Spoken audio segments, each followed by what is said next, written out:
நம்ம வேலையை நம்ம பார்த்தோம் அப்படின்னா நம்ம வேலையில அடுத்த ஸ்டெப்புக்கு நம்ம போகலாம். நம்ம இருக்கிற கேரியர்ல இன்னும் பெஸ்ட்டாக நம்ம இருக்கலாம். வீட்டில் சும்மா உட்காந்து சீரியல் பார்க்காதீங்க. சீரியல் பாருங்க வேண்டாம்னு சொல்லல, அதுலேயும் நமக்கு இன்புட் கிடைக்கும். அதையும் பாருங்க. ப்ளஸ் நீங்கள் ஏதாவது ஒரு ஒரு மாசத்துல இவ்வளவு நமக்கு ஏர்னிங்ஸ் வேணும் அப்படின்றதுக்கு எந்த ஒரு விஷயம் நம்ம செய்யறதா இருந்தாலும் ரெகுலராக அதில் நம்ம கரெக்டாக ஃபாலோ பண்ணிகிட்டே இருக்கணும். ஃபாலோ அப் இல்லை அப்படின்னா பிஸ்னஸ் கிடையாது. நம்ம லேடிஸ் வெளியில வரும்போது உடனே ஃபர்ஸ்ட் என்ன கேட்பாங்க, உனக்கு இது தேவையான்ற வார்த்தை தான் ஃபர்ஸ்ட் வரும். வீட்டில் யாராக இருந்தாலும் அதை ஃபர்ஸ்ட் கேட்பாங்க. ஆனால் எனக்கு பேசிக்காக அந்த ப்ராப்ளம் வந்ததில்லை. என்னன்னா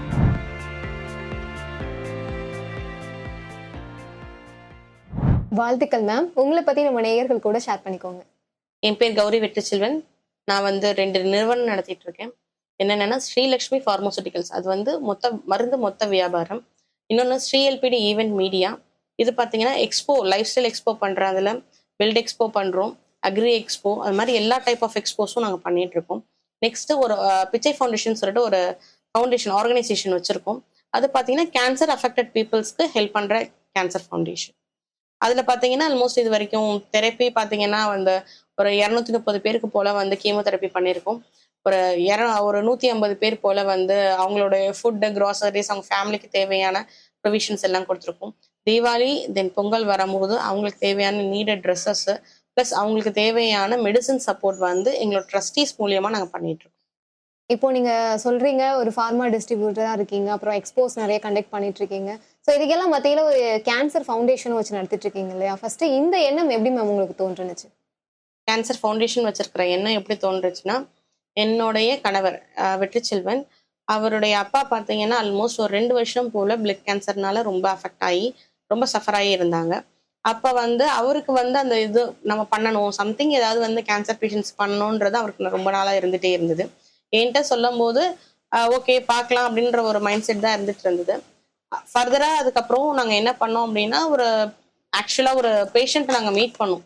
அப்போதான் ஒய் நாட் நம்ம ஸ்டார்ட் பண்ணக்கூடாது அப்படின்ற ஒரு தாட் வந்தது. ஏன் ரொம்ப நாள் தள்ளி போட்டுட்டே இருக்கோமே அப்படின்னு சொல்லிட்டு லாஸ்ட் 3 இயர்ஸாக நாங்கள் பண்ணிட்டு இருக்கோம் இந்த கேன்சர் ஃபவுண்டேஷன், பிச்சை ஃபவுண்டேஷன் சொல்லிட்டு. அதில் பார்த்தீங்கன்னா அந்த தேவையான என்னென்ன எங்களால் சப்போர்ட் பண்ண முடியுமோ, அந்த மந்த்துக்கு வர ஃபண்டு எவ்வளோ எங்களால் ரெக்வயர் பண்ண முடியுதோ அதுக்கு கமிட்மெண்ட் பேக் ஆன் பேக் வச்சுட்டே இருப்போம். அவங்கள ரொம்ப ஹைஃபையாக இருக்கிறவங்களுக்கு அப்படின்றதெல்லாம் நாங்கள் பண்ணுறது கிடையாது. ரொம்ப மிடில் கிளாஸை விட இன்னும் லோயர் கிளாஸாக இருக்கிற பீப்புள்ஸ்க்கு தான் ஃபர்ஸ்ட் சப்போர்ட் பண்ணுறோம் நாங்கள். Okay ma'am. இந்த கேன்சர் ஃபவுண்டேஷன் மூலமா என்னென்ன சிகிச்சைகளை நீங்க கொடுத்துட்டு இருக்கீங்க? கீமோதெரப்பிக்கு ஹெல்ப் பண்ணுறோம், தென் பெட் ஸ்கேனுக்கு ஹெல்ப் பண்ணுறோம். ப்ளஸ் மெடிசன் சப்போர்ட் அப்படின்னு பார்த்தீங்கன்னா ஒரு அப் டு 50% வரைக்கும் தான் எங்களால் பண்ண முடியுது. ஏன்னா மெடிசனோடைய ரேட் ரொம்ப எக்ஸ்பென்சிவ்ன்றதுனால ஒரு சில விஷயங்கள் எங்களால் பண்ண முடியறதில்லை. Okay ma'am. உண்மையாவே இது ஒரு நல்ல விஷயம் அப்படின்னு சொல்லலாம். ஏன்னா ஒரு ஹெல்ப் யார்கிட்ட கேட்கறது அப்படின்னு நினைக்கக்கூடிய நிறைய மக்களுக்கு நீங்க இந்த ஃபவுண்டேஷன் மூலமா ஹெல்ப் பண்ணிட்டு இருக்கீங்க. ஸோ இதை தாண்டி ஃபார்மா டிஸ்ட்ரிபியூஷன் பண்ணிட்டு இருக்கீங்க இல்லையா? அதை பத்தி கொஞ்சம் ஷேர் பண்ணிக்கோங்க. Pharma distributor old district, Thanjavur old district அப்படின்னு பார்த்தீங்கன்னா அப் டு முத்துப்பேட்டை, அதிராம்பட்டினம் இது வரைக்கும் நாங்கள் பேராவூரணி வரைக்கும் பண்ணிட்டு இருக்கோம். இந்த சைட் பார்த்தீங்கன்னா திருச்சி வரைக்கும் பண்ணிட்டு இருக்கோம். இல்லை ஆல்மோஸ்ட் ஒரு 12 to 15 கம்பெனிஸ் நாங்கள் எம்என்சி பண்ணிட்டு இருக்கோம். ஒரு 15 கம்பெனிஸ் போல சென்னை பேஸ் கம்பெனி பண்ணிட்டு இருக்கோம். எந்த ஒரு பிசினஸ் பண்ணணும் அப்படின்னாலுமே விமன்ஸ் அப்படின்னு எடுத்துக்கும் போது அது கொஞ்சம் சவாலாவே நமக்கு இருக்கும். நீங்க எக்ஸ்போஸ்லாம் எடுத்து ஆர்கனைஸ் பண்ணிட்டு இருக்கீங்க. அது எப்படி உங்களால ஒரு பெண்ணா செயல்பட முடியுது? அது பயங்கர ஸ்ட்ரகிள் இருக்க தான் செய்யுது. அதுல கொஞ்சம் நம்ம பேசுற இடத்துல பேசிதான் ஆகணும். கொஞ்சம் அவங்களுக்கு ஏன்னா என்னுடைய ப்ராஃபிட் பிஸ்னஸ் அதில் பார்த்தீங்கன்னா ரொம்ப லீஸ்டாக தான் நான் வச்சிருக்கேன். என்ன ரீசன் அப்படின்னா வெண்டார்ஸோடைய, ஏன்னா ஒரு இடத்துல இருந்து இன்னொரு இடத்துக்கு டிராவல் பண்ணி அவங்க பிஸ்னஸ் பண்றாங்க அப்படின்னும் போது நம்ம ஒரு ஊர்ல இருந்து இன்னொரு ஊருக்கு போகும்போது நமக்கு எக்ஸ்பென்ஸ் எவ்வளவு ஆகுதுன்னு தெரியும். ஸோ தட் அந்த இதெல்லாம் நான் கால்குலேட் பண்ணி என்னோட ப்ராஃபிட்டை மினிமலைஸ் பண்ணிட்டு எனக்கு தேவை வெண்டார்ஸ் வந்தாங்கன்னா நம்ம கொடுக்குற ரெண்ட் பிளஸ் அவங்களுடைய ப்ராஃபிட்டையும் எடுத்துட்டு போகணும் அப்படின்றது தான் நான் டார்கெட்டா வச்சிருக்கேன். தென் அதுல என்ன பாத்தீங்கன்னா இன்கேஸ் ஸ்ட்ரகிள்ஸ்ன்னு பாத்தீங்கன்னா சும்மாவே ஏதாவது ஒரு கொஞ்சம் இடம் பத்தலை அப்படின்ட்டு வரும். பிளஸ் உடனே இதை சேஞ்ச் பண்ணி தாங்கன்ட்டு வரும். அந்த ஸ்ட்ரகிள்ஸ் எல்லாம் ஃபேஸ் பண்ற மாதிரி தான் இருக்கும். இப்போ நீங்க சொல்றீங்க இல்லையா, ஒரு ஃபவுண்டேஷன் வச்சு நடத்திட்டு இருக்கீங்க, ஃபார்மா பண்ணிட்டு இருக்கீங்க, இன்னொரு பக்கம் எக்ஸ்போஸ் ஆர்கனைஸ் பண்ணிட்டு இருக்கீங்க. ஸோ இது எல்லாத்துலயுமே நீங்க ரொம்ப அதிகமா விருப்பப்பட்டு செய்யக்கூடிய விஷயம்னா எதுன்னு சொல்லுவீங்க மேம்? ஃபர்ஸ்ட் பிஸ்னஸ் தான். பிஸ்னஸ் இருந்தால் தான் ஃபேமிலியை ஃபர்ஸ்ட் ரன் பண்ண முடியும். ப்ளஸ் நம்ம சர்வைவலுக்கு நம்ம அடுத்தவங்கள்ட்ட போகாம இருக்கணும்னா நம்ம ஃபர்ஸ்ட் பிஸ்னஸ் பார்க்கணும். ஃபர்ஸ்ட் நான் ப்ரிஃபரன்ஸ் கொடுக்குறது என்னோட ஃபார்மா டிஸ்ட்ரிபியூட்டர். செகண்ட் ஸ்ரீஎல்பிடி ஈவென்ட் மீடியா. இதுக்கு எவ்வளோ நான் எஃபர்ட் போடுறனோ அதே எஃபர்ட் தான் ஸ்ரீஎல்பிடி ஈவென்ட் மீடியாவுக்கும் நான் போட்டுட்டு இருக்கேன், எக்ஸ்போ பண்றதுலையும்.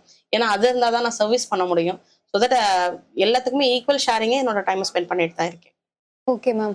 இப்போ எல்லாத்தையுமே வந்து ஒரு கனெக்ட்டா ஒரு சங்கிலி தொடர்பு மாதிரி எல்லாத்தையுமே ஒரு பின்னி பிணைஞ்சு நீங்க எடுத்து பண்ணிட்டு இருக்கீங்க. இப்போ பார்த்தீங்கன்னா, இன்னும் அடுத்து நான் இது செய்யணும்னு ஒரு ஆசை இருக்கு. ஒரு சேவையோ அல்லது ஒரு பிசினஸோ, அடுத்து நான் இத ஸ்டார்ட் பண்ணலாம்னு ஒரு பிளான் அப்படி ஏதாவது வச்சிருக்கீங்களா மேம்? நெறைய பிளான் இருக்கு. ஆனா, எந்த அளவுக்கு அத வந்து எக்ஸிக்யூட் பண்ண முடியுன்றதுக்கு எனக்கு டைம் வந்து கரெக்ட்டா ஆர்கனைஸ் பண்ண முடியல ஃபர்ஸ்ட் பேசிக்கா. ஏன்னா ஒரு இப்ப ஒரு ஆஃபீஸ்க்குள்ள நான் வந்து உட்கார்றேன் அப்படின்னா வந்து 1/2 அன் ஹவர் வச்சு மீன் பண்ணி வருவேன். ஆனா 2 1/2 ஹவர்ஸ் டூ 3 இயர்ஸ் ஆயிடும். ஸோ என்னால அந்த டைம் ஷெட்யூல் பண்ணும்போது நம்மளோட கான்சன்ட்ரேஷன் இன்னொரு பிசினஸ்ல குறையும். ஆனா பிளான் இருக்கு. நெக்ஸ்ட் பிசினஸ் பண்றதுல பிளான் இருக்கு. இப்போ நீங்க பல துறைகள்ல இருக்கிறதுனால உங்ககிட்ட இந்த ஒரு கேள்வி. ஒரு பிசினஸ் அப்படின்னு எடுத்துக்கும்போது எல்லா பெண்களுக்குமே சவாலா இருக்க விஷயம்னு நீங்க எத பார்க்குறீங்க மேம்? ஃபேமிலியும், பிசினஸையும் ஃபர்ஸ்ட் ஸ்டேபிள் பண்ணி பண்றதே ஃபர்ஸ்ட் ஸ்ட்ராட்டஜி அதுதான். நம்ம லேடீஸ் வெளியில வரும்போது உடனே ஃபர்ஸ்ட் என்ன கேட்பாங்க, "உனக்கு இது தேவையான்ற?" வார்த்தை தான் ஃபர்ஸ்ட் வரும். வீட்ல யாரா இருந்தாலும் அத ஃபர்ஸ்ட் கேட்பாங்க. ஆனா எனக்கு பேசிக்கா அந்த ப்ராப்ளம் வந்ததில்ல. என்னன்னா, ஃபேமிலியும், பிசினஸையும் பார்க்கும்போது நெறைய ஸ்ட்ரகிள்ஸ் நம்ம ஃபேஸ் பண்ற மாரி தான் இருக்கும். டைம் நான் என் பையன் இருக்கான் அப்படின்னா, அவனுக்கு டைம் ஸ்பெண்ட் பண்ண முடியாது ஃபர்ஸ்ட்டு. எங்கேயாவது வெளியில போறோம் அப்படின்னா, இந்த டைம்க்குள்ள நம்ம வரணும் அப்படின்ற இது இருக்கும். பிளஸ் ஒரு சில விஷயங்களுக்கு நம்ம போக முடியாமயும் இருக்கும். அது எல்லாத்தையும் நம்ம வந்து ஃபேஸ் பண்ணி தான் வரணும்.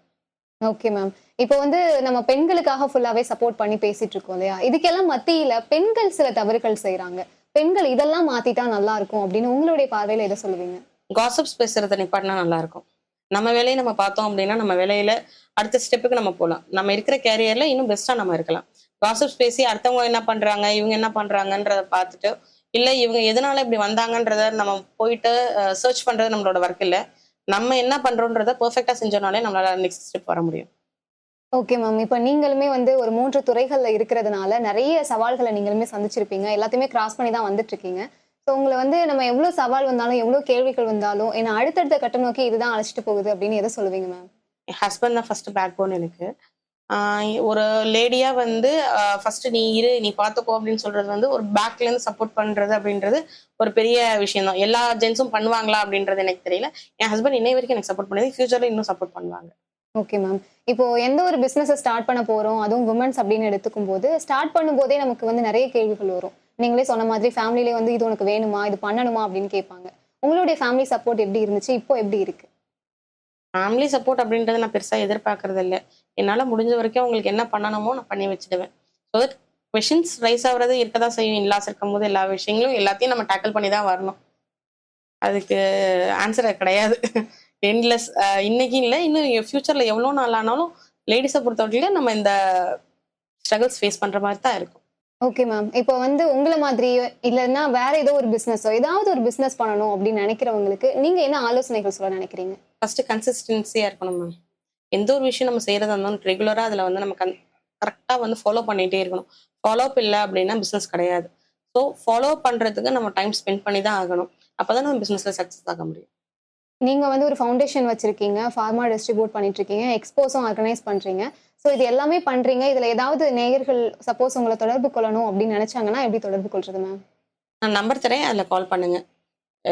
செய் ஃபவுண்டேஷனுக்கு யாருக்கும் ட்ரீட்மெண்ட் சப்போர்ட்டா இருந்தாலும் நாங்க பண்றோம். ஆனா அது வந்து டிபெண்ட்ஸ் அப்பான் எங்களுடைய கிரைட்டீரியா பேசிஸ்ல தான் வரும். ஏன்னா எங்களை மாரி ஒரு 8 பேர் அத அனலைஸ் பண்ணுவாங்க. அனலைஸ் பண்ணிட்டு யாருக்கு ப்ரிஃபரன்ஸ் ஃபர்ஸ்ட் குடுக்கணும் அப்படின்றத பார்ப்பாங்க. நெக்ஸ்ட் எக்ஸ்போ பண்ணணும் அப்படின்னா ஆல்வேஸ் வெல்கம். வுமன் ஆண்டர்பிரினர்ஸ்க்கு நான் வந்து பயங்கர சப்போர்ட் பண்ணிட்டு இருக்கேன். ஏற்கனவே பண்ணவங்க யாரும் உங்களுக்கு மேபி தெரிஞ்சிருந்திருக்கலாம். ஸ்ரீஎல்பிடின்னு சொன்னாலே இப்போ ஓரளவு என்னோட பிராண்ட் எஸ்டாப்ளிஷ் ஆயிட்டு தான் இருக்கு. அவங்கள்ட்ட கேட்டீங்கன்னாலும் வுமன்ஸ்க்கு எவ்வளவு சப்போர்ட் பண்றேன்றது தெரியும் உங்களுக்கு. Okay ma'am. இதுவரையும் உங்களுடைய பயண அனுபவங்கள் சார்ந்தும், உங்களுடைய துறை சார்ந்த நெறைய விஷயங்கள் எங்க கூட ஷேர் பண்ணீங்க. இப்போ அதிரை எஃப்எம் மகளிர் மட்டும் அப்படிங்கிற நிகழ்ச்சிக்காக, நீங்க ஒரு பெண் அப்படிங்கிற அடிப்படையில மற்ற பெண்களுடைய வளர்ச்சிக்கு என்ன சொல்ல நெனைக்கிறீங்க? வீட்ல சும்மா உட்காந்து சீரியல் பார்க்காதீங்க. சீரியல் பாருங்க வேண்டான்னு சொல்லல. அதுலயும் நமக்கு இன்புட் கிடைக்கும். அதையும் பாருங்க. பிளஸ் நீங்க ஏதாவது வந்து ஒரு ஒரு மாசத்துல இவ்வளவு நமக்கு வந்து ஏர்னிங்ஸ் வேணும் அப்படின்றதுக்கு ட்ரை பண்ணுங்க. ஃபேமிலியோட சப்போர்ட் இருக்காது தான். அதையும் மீறி ட்ரை பண்ணி நம்ம வந்தா தான் நெக்ஸ்ட் லெவலுக்கு நம்மளால போக முடியும். யாரோட சப்போர்ட்டும் இல்லாம. Super ma'am. இப்போ ஃபைனலா நம்ம அதிரை எஃப்எம்க்கும், அதிரை எஃப்எம் நேயர்களுக்கும் நீங்க என்ன சொல்ல நெனைக்கிறீங்க? ஆதிரி எஃப்எம் என்னை கான்டாக்ட் பண்ணும்போது ஃபர்ஸ்ட் நான் யோசிச்சேன். நம்மள வந்து இன்டர்வியூ பண்றாங்க அப்படின்னு சொல்லிட்டு. நெக்ஸ்ட் ஓகே அப்படின்னு சொல்லிட்டு சொன்னேன். ஸோ இவ்வளோ பெரிய ஒரு இத வந்து எடுத்து பண்ற ஆதிரி எஃப்எம்க்கு ரொம்ப தேங்க்ஸ். பிளஸ் இது மூலியமா நெறைய வுமன் ஆண்டர்பிரினர்ஸ் வெளில வருவாங்க அப்படின்னு நினைக்கிறேன் உங்க ஆதிரி எஃப்எம் மூலியமா. ஆதிரி எஃப்எம் வந்து என்னை அப்ரோச் பண்ணதுக்கு ரொம்ப தேங்க்ஸ் சொல்லிக்கிறேன். என்னை காண்டாக்ட் பண்ணணும், ஸ்ரீஎல்பிடி ஈவென்ட் மீடியாவுக்கு காண்டாக்ட் பண்ணணும் அப்படின்னா, உங்களோட எக்ஸ்போ வந்து நீங்கள் எக்ஸிபிட் பண்ணணும் அப்படின்னா 8438911943 இந்த நம்பருக்கு காண்டாக்ட் பண்ணலாம். இன்கேஸ் உங்கள் வீட்லேயோ உங்கள் ஃப்ரெண்ட்ஸ்க்கோ யாருக்கும் கேன்சர் அஃபெக்டட் சில்ட்ரன்ஸ் இருக்காங்க, இல்லை கேன்சர் அஃபெக்டட் பேஷண்ட்ஸ் இருக்காங்க அப்படின்னா இந்த நம்பர் கால் பண்ணுறேன். நான் சொல்கிற நம்பருக்கு 8438382822. தேங்க்யூ. Thank you ma'am.